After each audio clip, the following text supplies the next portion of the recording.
우리에게는 중국 광군제로 잘 알려져 있죠. 매해 기록적인 매출액을 올리며 화제를 모으는 중국의 최대 온라인 쇼핑 축제가 드디어 끝났습니다.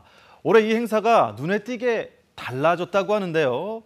베이징 이랑 특파원 연결해서 자세한 얘기 들어보겠습니다. 이랑 특파원, 중국 최대 온라인 쇼핑 축제하면 역시 11월 11일 당일에 공개하는 매출액이 떠오르는데 올해는 어땠습니까? 네, 중국 최대 인터넷 쇼핑몰 플랫폼인 알리바바의 쌍10일 카운트다운 하면 실시간으로 매출을 보여주는 행사로 유명한데요. 매해 11월 11일 당일에 내외신 기자들 수백 명을 초청해서 정확히 자정부터 매출을 공개합니다.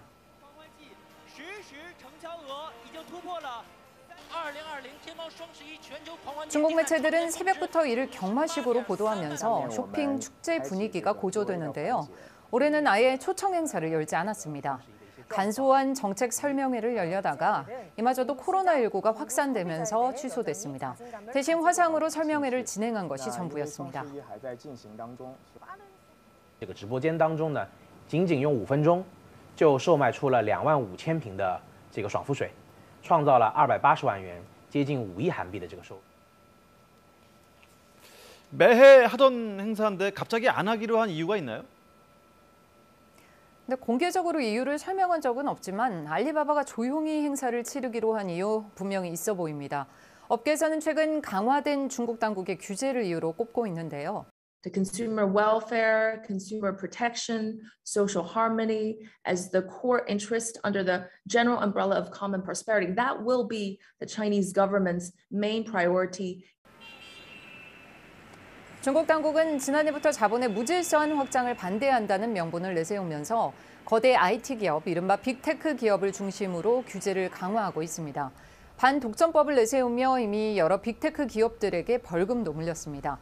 알리바바의 경우도 올 4월에 우리 돈 3조 원 정도의 벌금이 부과됐습니다.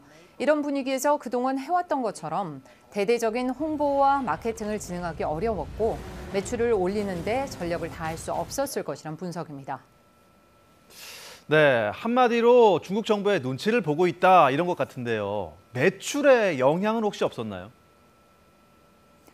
네, 올해 쌍10일 쇼핑 축제 기간 동안 전체 거래액은 사실 늘었습니다. 알리바바에서는 올해 5,403억 위안, 우리 돈 100조 원 정도의 거래액을 달성했습니다.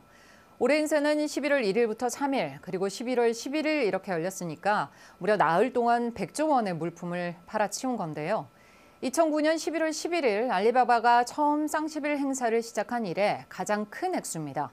지난해 대비 성장률은 8.4%를 기록했습니다. 이렇게만 보면 성공적이었던 것 같은데 성장률을 따지면 이 상황이 달라집니다. 그동안 알리바바는 해마다 두 자릿수 성장률을 기록해왔거든요.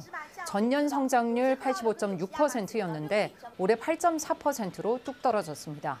알리바바의 쌍10일 매출이 중국의 강력한 성장 동력인 소비의 활력을 보여주는 척도로 여겨져 왔기 때문에 파장이 생각보다 꽤 큽니다. 빅테크 기업들이 이제는 예전과 같이 급속하게 외형 성장을 달성하기는 어려워졌다. 이런 분석이 나오고 있습니다. 야, 거래 액수만 보면 어마어마한데요. 폭발적인 성장세는 좀 꺾였군요.